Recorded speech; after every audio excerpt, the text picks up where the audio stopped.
Hi guys, and welcome to this episode of The Result Show, which is teasingly entitled Suck, Squeeze, Bang, Blow. Correct. Now we haven't just created that title as clickbait, but I didn't actually come up with that title. I know I suggested it and you kind of looked at me and just went, okay. The reason why we chose this title is because it is the description of how an internal combustion engine works. And there's a reason why we're doing this, is because what we want to do today is to just have a quick look through at the way that businesses basically establish relationships with clients and prospects, turn them into customers, and then actually, continue that relationship for the profit of all concerned. So, and what we want to do is basically this is partly to help all of you guys out there, because one of the things we get asked a lot about is, in terms of, I'm getting very, very, very well trained in terms of, kind of like what to do with folks when they're in the room. Yeah. I'm struggling a bit to get them in the room. And so what we want to do now is basically give you like an overview, because, David's been doing this for 30 odd years now? Well, I set up my first business in 1990, so that's 35 years ago. Yeah. Then got into NLP around about 91, 92. Yeah. Did my practitioner training in 93. And it was at that point where I actually went, this is what I want to do. Yes. Takes a while to tune the dial and actually find it, doesn't it? It wasn't my expectation at all. I thought I was going to do sales training. Yeah. And I was learning NLP to be able to put together sales trainings. Did my practitioner training, which, bit of a cliche now, completely changed my life. We get quite a lot of that on the people that we talk to. And as a result of that, my mentor, trainer, and then, later dear friend, the late Dr. Tad James, I went up to him and went, I want to do what you do. Yeah. How do I do that? And he actually first said, I don't know. Nobody's actually asked me that question before. Give me a couple of days. And then, the rest, as they say, is history. But I think the analogy, and obviously you can put this across to people, the analogy of a business being like an internal combustion engine, like yes, you've got in your car, and hence the title that you came up with for this session is the 4 phases that make a engine in somebody's car. That's an internal combustion one, not a Tesla. And then we'll transfer that over to how do you make these 4 phases of your engine run in your business. Yes. Because just to give you guys some background, I've been working with training companies, and obviously you know a lot of the folks that I've worked with since 2002. And so we've probably spent about £50 million of budget over those years in terms of testing a lot, and we've also learned a lot along the way. So what we're trying to do now is basically give you the understanding of how this stuff works, but also shed an NLP light. So this is not just a purely marketing thing. This is just saying, how do you basically find the people that you're going to work best with? How do you then basically attract them into your world? How do you get them to view you as a positioned and trusted expert? And also this is going to be the reason why we're doing this now is because this is the really great starting block for the next series of episodes, where we're going to be looking at presenting Magically Express, which is something brand new and fresh from David's brain, and also selling at Magically Express. So we're going to basically give you a potted version of those 2 things, because as you quite rightly said, the ability to present and the ability to sell are 2 of the things which are A, most important to business, and B, I think it's fair to say that a lot of people in the empowerment world, those are the 2 of the things that they might struggle with or not necessarily be 100% comfortable with. Yeah, I think so. I mean, I was just teaching this last week or the week before on the master practitioner training, and there's a couple of what I call linchpins in any business, whether particularly since the people on my trainings are into self-improvement, the empowerment space in some way, shape or form, is that if you've got nobody on your trainings, if you've got, then it doesn't matter how great a speaker or presenter you are, because nobody knows. If you've got nobody in your therapy room, it doesn't matter how good you are at therapy. Yes. Because nobody knows. So that's really the first steps in the 4 phases of running this internal combustion engine of your business. So what we're going to do now is going to let you guys off the hook and basically explain what suck, squeeze, bang, blow is all about and how it actually pertains to a business.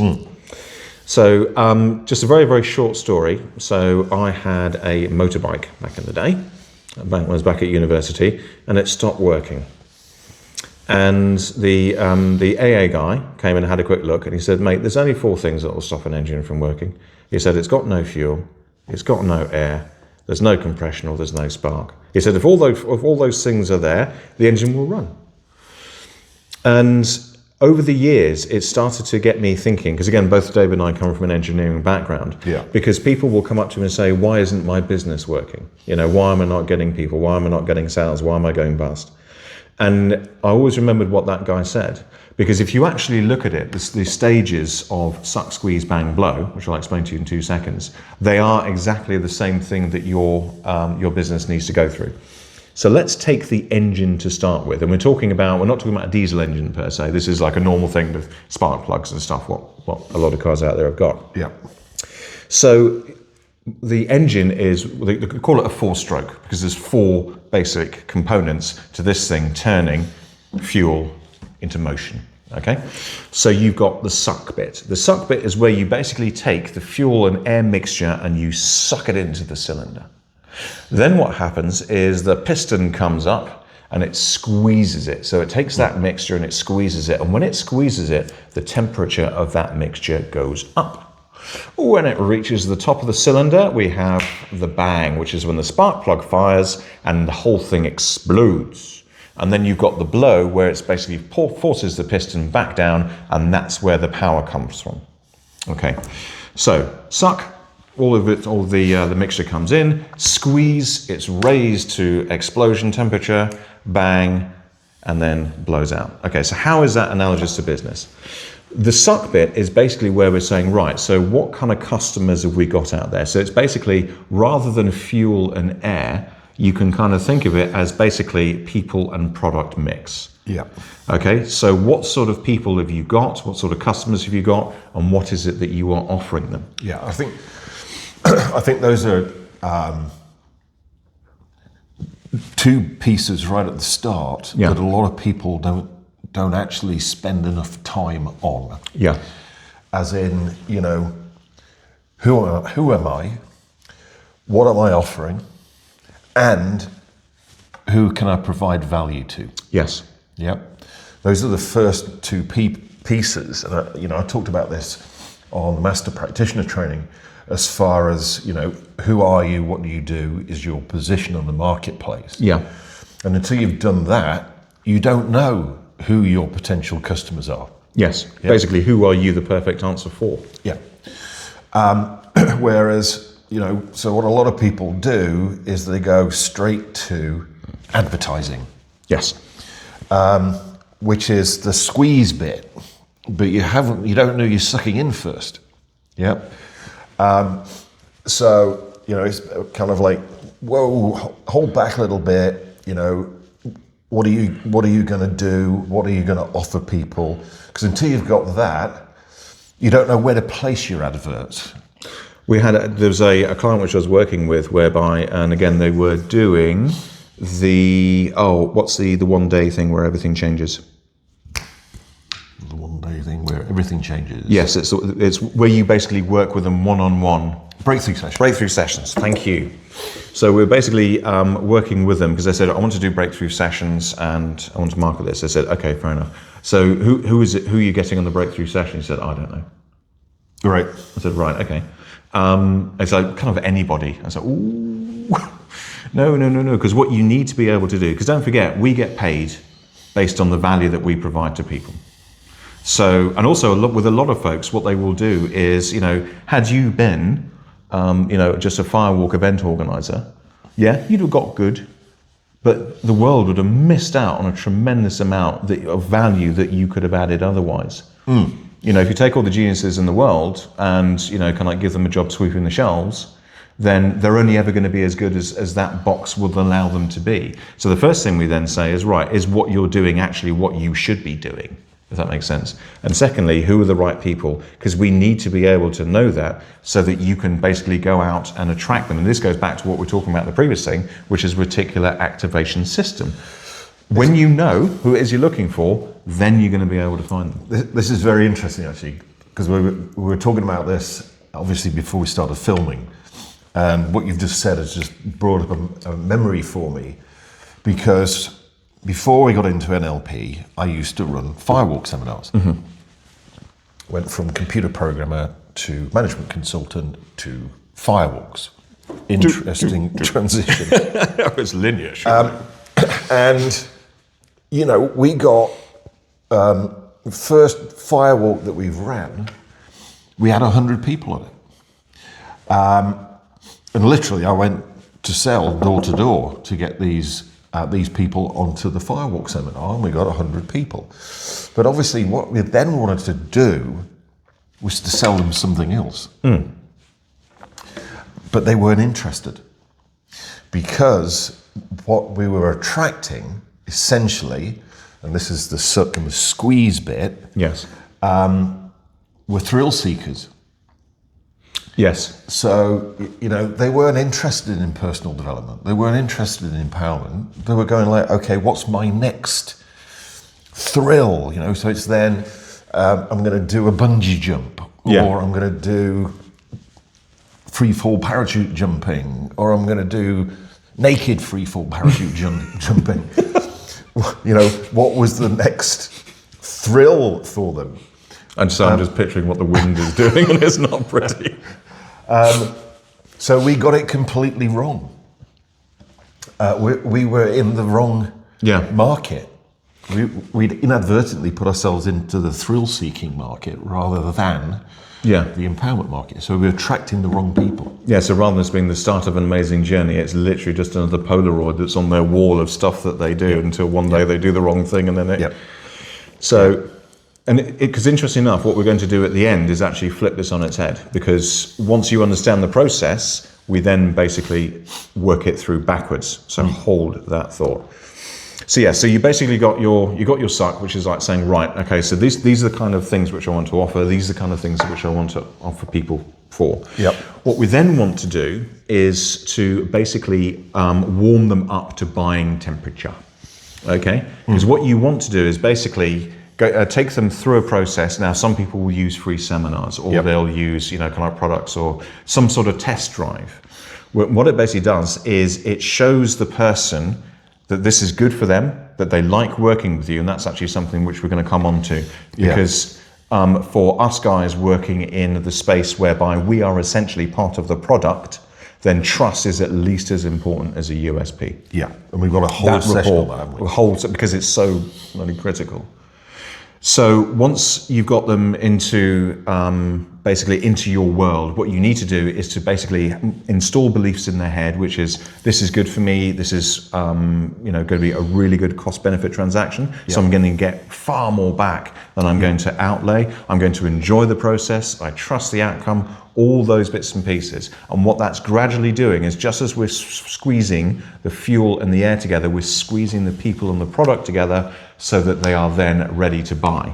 And what happens in a lot of situations is there is no spark, because a lot of people are quite simply afraid to ask for the sale. They don't actually close them. So it's like you've got this engine that's doing this, but there's no spark. And so it's never actually catching fire. And I think it's also true to say that with a lot of people that work in the empowerment space, they are very, very nice folks. And there is something about them, there is a belief in their head which says selling is not nice. Yep. You know, it's not something that we do. So if there's a way that we can kind of get around it, maybe we do online. We put up on a landing page, and hopefully everyone will come along, they'll read the landing page and they'll enter the credit card details, and I don't need to sully my hands with a sordid business of actually saying, okay, we can do this or not. But it doesn't, you know, I mean, Yeah. probably once, maybe twice a year, somebody comes to our website and we haven't had any contact with them. We don't know who they are, and they book on a practitioner training. Twice a year. Yes. That's not sustainable for a business. Not really, no. You can't just sit here hoping to say, well, within the next couple of months, somebody will buy. Yeah. So the purpose of this process is then saying, right, how do we basically mix who we are and who the person is and what they want together to raise them to buying temperature, and then that's where we then have a close. And the close is basically the sale, and what we then want to do at that point as well is sell them the right thing. Because what a lot of guys do is they basically say, this is what I've got, it's a one size fits all.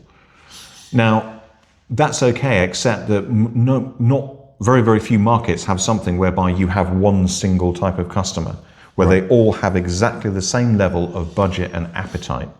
There are always people out there who could almost afford what you do, but can't quite. And there's always people out there who could afford far more because they love what you do and it's adding tremendous value to their world. And why don't you do anything else?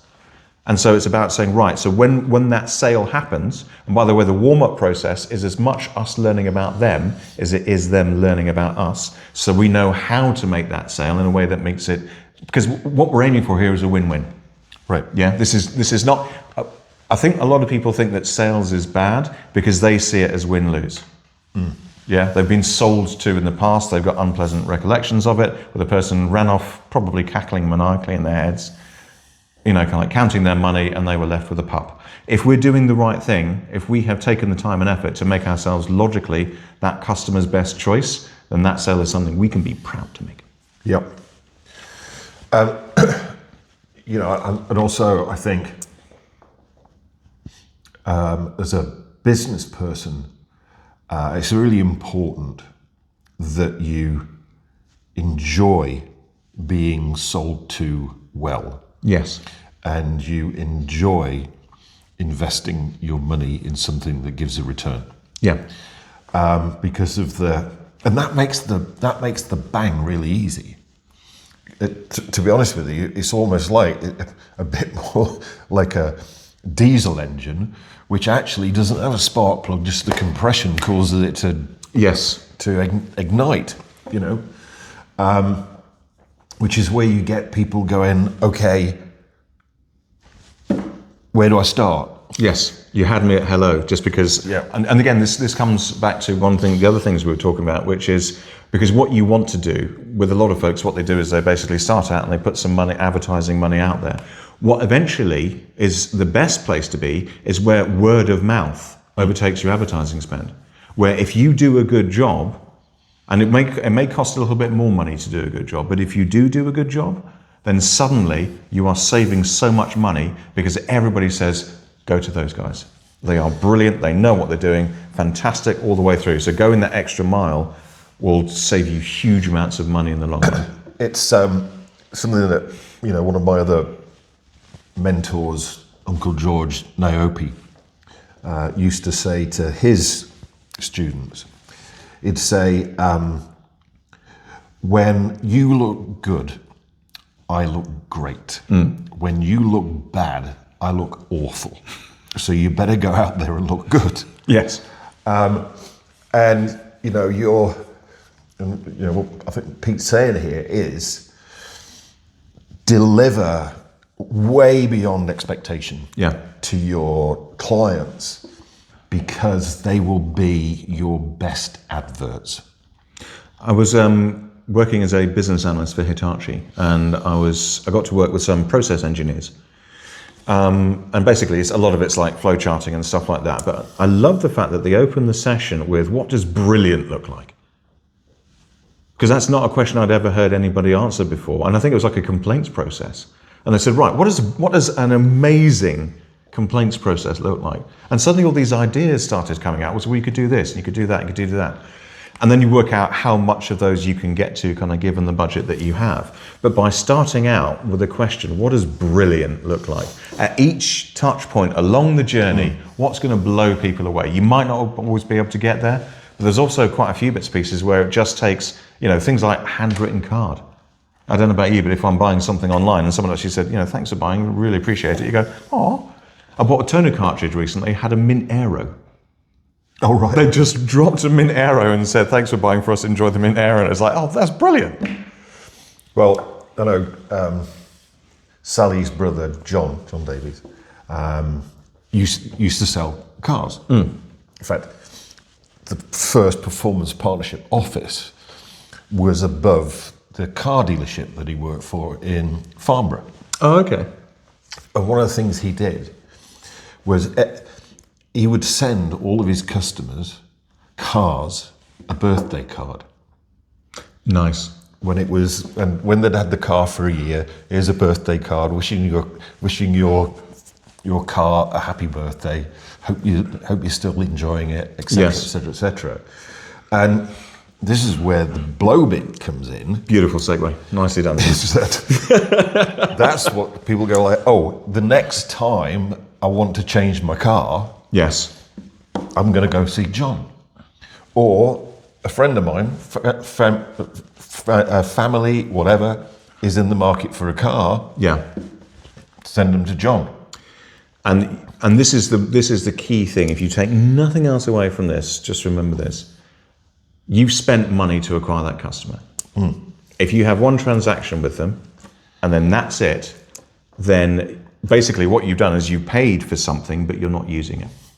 Well, this is, again, talking about my mentor and friend, Dr. Tad James, before he got into NLP, and maybe you don't actually know this, but before he got into NLP, he bought a franchise for a time management company.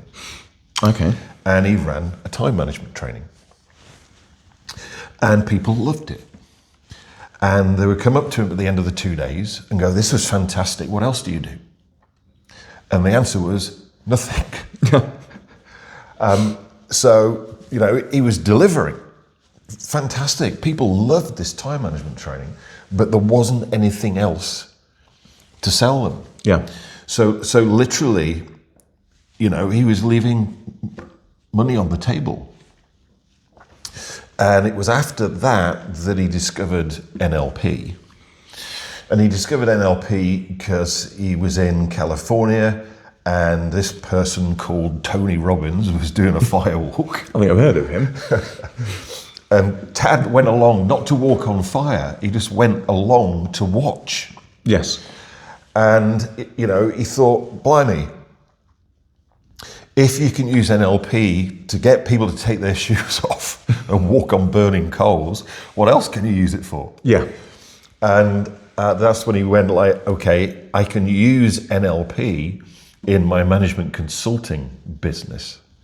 Because the thing that he struggled with in his management consulting business was getting people to follow through. Yes. And then, he discovered NLP, and then obviously you've got so many things in that blow bit. You've got the seminars, you've got certification trainings, you've got business trainings, you've got breakthrough sessions, you've got coaching, mentoring, all of those kind of things, which, blow people away in the first bang. Then they'll go, okay, what else do you do? Ooh, I quite fancy some mentoring. Coaching sounds good. Yeah. Breakthrough session. Okay. And then it becomes really, I'll say easy, but it becomes simple. Yes. Which is not the same as easy necessarily. No. And I think, because with a lot of this, and we said what we're going to do is basically turn it on its head, because what you want is basically picture yourself making the sale and also making ongoing sales. So there's a few things which come out of that. One of which is it needs to be something whereby there's a bit of depth to it. Now, if you're choosing something that you enjoy, something that you're good at or can become good at, then hopefully there is like some sort of downstream. I mean, I've worked with companies, one in particular, which you know very well, whereby when we first started out doing this like 20 years ago, they had a course, Right. which they sold, and they sold it for a few grand. And the company kind of did that. And then they suddenly went, hang on, we're missing a trick here, because there are so many people coming up to us saying, we'd like to know more and all the rest of it. And what they then did was said, right, okay, we're now going to put a second level on, which costs 15 grand. Suddenly company income goes, because not everybody bought it, but a lot of them did. And it very, very quickly gets to the stage whereby with a lot of companies, they have a frontline offer and its sole job is to pay for the customer. Right. Because they've then got so much stuff downstream that then actually means that and again, going back to win-win profitable relationship, whereby, you are being paid well, but also delivering amazing value, then means that, there's so much earning potential. Yeah. And again, so this goes back to picture yourself making the sale, look at what you're doing, look at what you're best suited to add value to. Who can you help the most in a way that they can then basically reward you? And how else can you then basically help them? Because once you then know that, it's like Stephen Covey says, begin with the end in mind.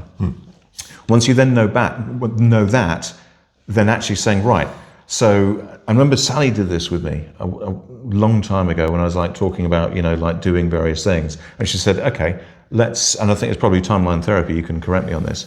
Let's pretend you're 80 and you had an amazing life doing this. What would your 80-year-old self tell you? And suddenly I heard myself picturing this entire plan, saying, right, well, we did this and then we did this and then we did this and then we did this. Because you start at the end. Because once you then say, right, so my sales look like this, I'm doing this, people are loving it, I'm getting really, really well paid for it, and then said, right, so how did they get there? Well, I got them there because I did this. Brilliant. How did you attract them? Well, I found them there because there's this sort of person, this is where they hang out, and we basically created something that attracted their attention and then got them onto the next stage and got them onto the next stage. And if you can start there and work backwards, you'll be a hell of a lot further forward than a lot of folks we see who kind of go, well, I'm going to go out there and start to advertise and then maybe see what I can do with the people who come through. Yeah, I was coaching a really good friend of mine. He was running his own business, and then a company that he worked for previously contacted him and offered him a job. And he called me up and he said, I don't know what to do. I don't know whether to stay running my own business or I don't know whether I should take the job. So just like it sounds similar to what Sally did with you. I said, well, where do you want to be in 10 years? And he described it. So I took him out to 10 years in the future. He's sitting in his office, he's enjoying the success or whatever, fully in LP terms associated into it. And then by surprise, I said, just by the way, when that company offered you a job 10 years ago, what did you do? He said, I took it. Right. Yes. You now know. It reminds me of the lovely thing that you occasionally do, where it said like you ask somebody a question, they say, I don't know. He said, but if you did know, what would the answer be? Oh, it'd be this. Yeah, but I don't. I love that because I've occasionally used that on my kids. It's like, what do you want to do? I don't know. If you did know, what would the answer be? Well, it'd be this. Yeah.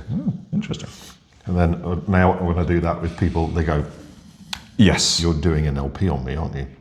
I actually had one person on a training in the front row go, I know what you're doing. You're trying to empower me, aren't you? And I said, listen, I wouldn't try to do anything. Yoda going, That was one of the most bizarre things anybody's ever said to me on a training.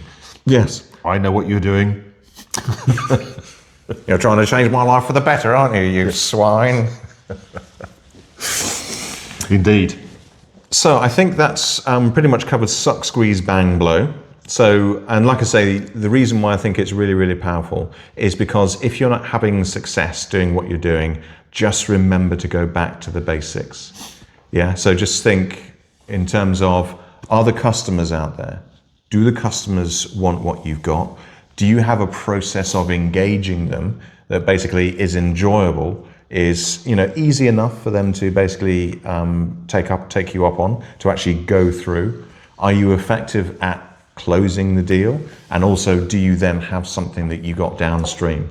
Because if you're not making a success of it, just like the car, the chances are that one of those things is not going according to plan.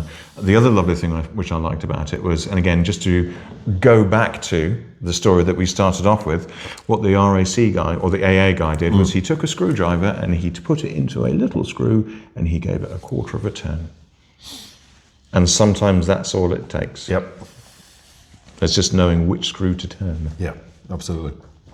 So speaking of which, now that we've kind of covered off Suck, Squeeze, Bang, Blow, of course, if you've got any questions, you could always email us at podcast@theresultshow.com. And we will then join you in the next episode where we will be diving into something which is brand new, which has been created for this, which is Presenting Magically Express, I believe. Yep. Perfect. So join us next time for that, and we will see you then.